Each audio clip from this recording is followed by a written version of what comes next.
হাইজিনৰ বিষয়ে আলোচনা কৰিম। তোমালোকে জানানে দাঁত নামাজিলে কি হয়?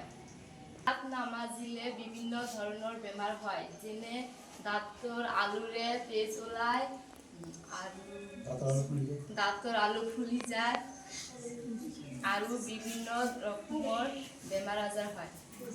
আজি আমি ব্ৰাছ কেনেকৈ কৰিব লাগে সেই বিষয়ে দেখুৱাই দিম আৰু দাঁতৰ যত্ন সম্পৰ্কে আলোচনা কৰিম।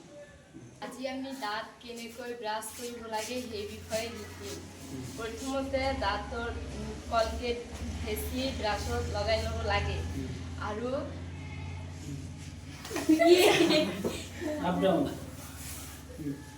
এনেকৈ ব্ৰাছ কৰিব লাগে আৰু এনেকৈ ব্ৰাছ কৰিব নালাগে আৰু ব্ৰাছটো চফ্ট হ'ব লাগে। আৰু ৰাতিপুৱা টোপনিৰ পৰা উঠি একবাৰ ব্ৰাছ কৰিব লাগে আৰু ৰাতি টোপনি যোৱাৰ আগত একবাৰ ব্ৰাছ কৰিব লাগে। টোপনি যোৱাৰ আগত যদি ব্ৰাছ কৰা তেতিয়াহ'লে দাঁতৰ যিটো বেমাৰ, মেইনলি টোপনি যোৱাৰ আগত যদি ব্ৰাছ কৰা সেইটো বেমাৰ নহবই। গতিকে আমাৰ এলাহ লাগে টোপনি যোৱাৰ আগত ব্ৰাছ কৰাটো, কিন্তু আমি সেইটো কৰিব লাগে।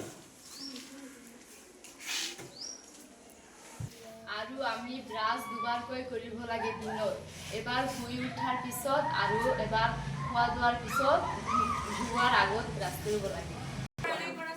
এনেকৈ চবে ব্ৰাছ ব্ৰাছ ব্ৰাছ পুছ কৰা এই বুজি পাৱা নাই। ব্ৰাছ ব্ৰাছ ইউৰ teeth,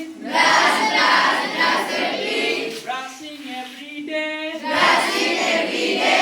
father mother brother sister,